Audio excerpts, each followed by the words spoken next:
This city has snow in the middle of the desert, and no, that's not a metaphor. Inside Sky Dubai, you can literally go skiing while outside is over 40 degrees. So the question is this the future or a warning? Dubai is one of the most famous cities in the world. It's home to the tallest building on earth, Burj Khalifa. It has artificial islands like Palm Jumeirah that you can see from space. Everything about it feels extreme, bigger, faster, more impressive. But here's what people don't talk about. What does it actually take to keep this city running? Let's start for something simple. Dubai is built in the desert. No rivers, no forests, almost no nature greenery. Rain is rare, around 100 millimeters a year, and temperatures regularly go above 45 degrees. In other words, this is not a place where a massive city should naturally exist, and yet it does. So, how does Dubai look so green? The short answer, it's engineered. Parks, grams, palm trees, almost everything is planted and maintained by humans. And keeping all of that alive requires huge amounts of water. Most of that water comes from the sea through a process called desalination, which sounds like a perfect solution until you realize two things. It uses a massive amount of energy and it creates highly concentrated salt waste that goes back into the ocean. So the greenery you see comes with a hidden environmental cost. Now let's talk about energy, because this is where things start to feel a bit extreme. In Dubai, air conditioning isn't a luxury, it's survival. Homes, offices, cars, mall, everything is cooled almost all the time.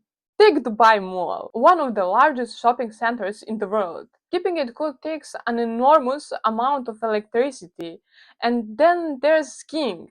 Again. Maintaining snow inside the Sky Dubai in desert heat is just impressive.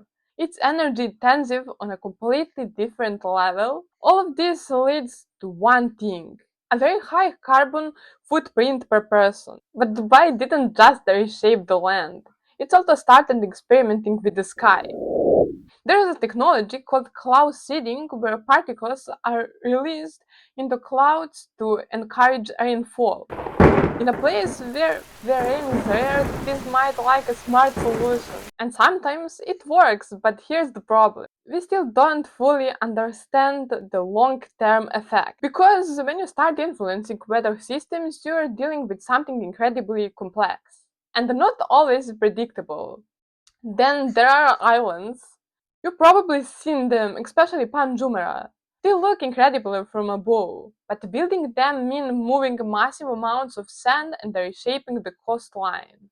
That affects the ocean currents, marine ecosystems, and water quality. So again, it looks perfect on surface, but below it, it's more complicated.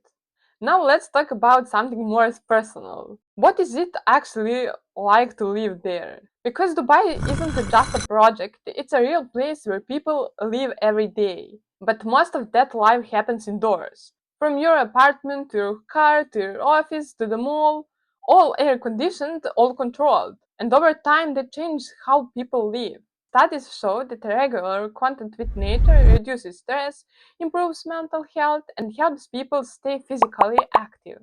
But in a city with very limited nature environment, that connection becomes weaker. Nature becomes something you visit, not something you experience daily. To be fair, Dubai is trying to improve.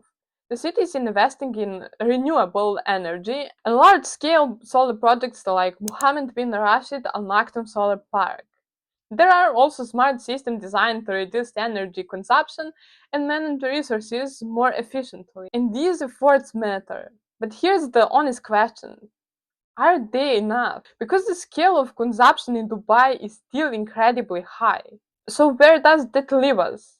Dubai is undeniable impressive. It shows what humans can achieve with enough resources, technology, and ambition. But it also raises a deeper question. Are we building cities that work with nature or against it? Because in the end, this isn't just about one city, it's about a bigger idea. What does progress actually mean? Is it building bigger, faster, or more extreme things? Or is it learning how to live between the limits of the planet? Dubai might look like the future, but it might also be something else. A test. A test of how far we're willing to go before we start asking if we should. And that question, that one isn't just about Dubai. It's about all of us. Leave a comment below and write what you think, and see you in the next video.